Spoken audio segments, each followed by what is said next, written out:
Hello and welcome back to Power of the Crowd, an online news show bringing you the latest in alternative funding. I'm Jesse Sturge.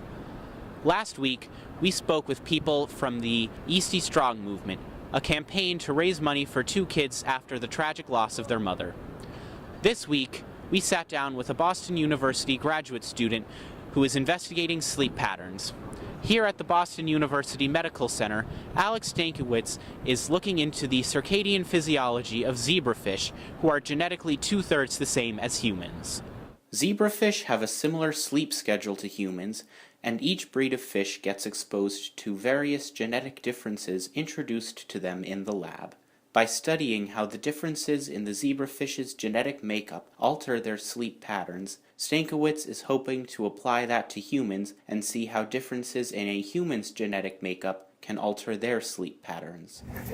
What exactly does circadian mean? Okay, so circadian means circa, so around, and dia over the course of a day, so about 24 hours. So that's what we're interested in, what is going on over the course of the day. And why are you using zebrafish?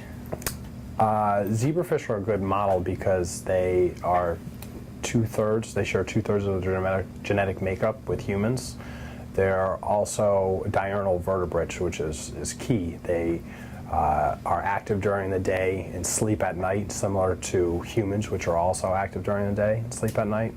Whereas mice, rats, more of the popular behavioral and experimental models are nocturnal. Why did you decide to crowdfund? Okay. Less and less, it seems as though less and less money is being allocated towards research in general, and it's interesting to want to, and even the kind of the most advanced and knowledgeable people in the field are being turned down for grants and money from the government. So it's a good idea to look at alternative funding to try to supplement the funding that you get from the government, and that's why I turned to, I guess, crowdfunding in general, where people can find science that interests them and actually put their money towards the science where their interests lie. What are other ways to fund a project like this? You can write grants to the government. That's pretty much the way you do it. And my PI, my principal investigator, Irina Zhanova, she writes grants for the lab. And these grants pay for zebrafish maintenance, research, for my stipend as a graduate student, and in the research. So students can also apply for funding to help them with their own research.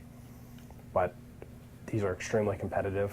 There's not very many of them out there, and even the most competitive applicants may not succeed in getting this funding with great projects.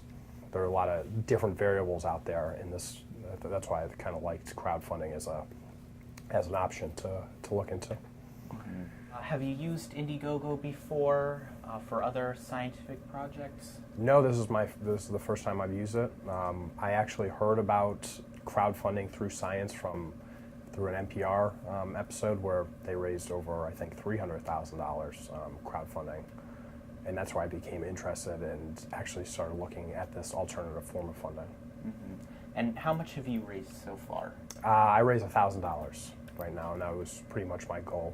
Okay, so it was a smaller project. Yes, definitely a smaller project. I'm just a grad student who is, looking, it was more of experimental and trying to see if this type of funding could be useful for future projects if I wanted to try those out. And will you fund future projects with Indiegogo or other sites like it?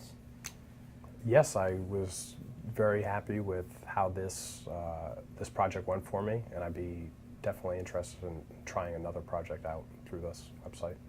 Kenneth Sassower, a neurologist from Massachusetts General Hospital, highlighted just how important sleep studies are in today's world. I think that one of the reasons, it was a very seminal article in 1994, I believe. It was published in the New England Journal of Medicine. And it was sort of a public health discussion as to why there were so many middle-of-the-night truck fatalities that occurred. And it was really sort of looking into that. And in that course of trying to uncover why there's so many red-eye or truck fatalities in the middle of the night, I think it sort of was a renaissance in terms of trying to understand sleep issues. And it turned out that a lot of the reasons there were fatalities were that truckers were sleep deprived, they were often overweight, and they often had significant sleep apnea. They would simply fall asleep at the wheel, and they would crash their trucks into either oncoming cars or oncoming trucks or across dividers. So it became a public health issue because it wasn't a small number of individuals. This was sort of a lot of individuals who do that. So I think that sort of increased our consciousness about sleep problems. When asked about Stankiewicz's work, Sassower voiced his interest in the project. A lot of our research in sleep medicine is derived from various species. Even the notion of, there are a couple of interesting articles in terms of our understanding of narcolepsy, took place initially with cats. Even though they may seem so different from humans, they really are, they give us a lot of information in terms of how the mammalian brain works in terms of sleep issues. And so I think studying other species and trying to sort of look at circadian rhythm patterns is very helpful. It's very helpful to try to get our understanding of, especially now we're sort of entering a very important role for genetic predispositions in various circadian rhythm sleep disorders. And so I think it's helped by looking at various genes and looking at some of these inherent transmissibility with regards to circadian rhythm and sleep issues across various species. So interesting work. This has been our final episode, and from all of us here at Power of the Crowd, thank you for watching.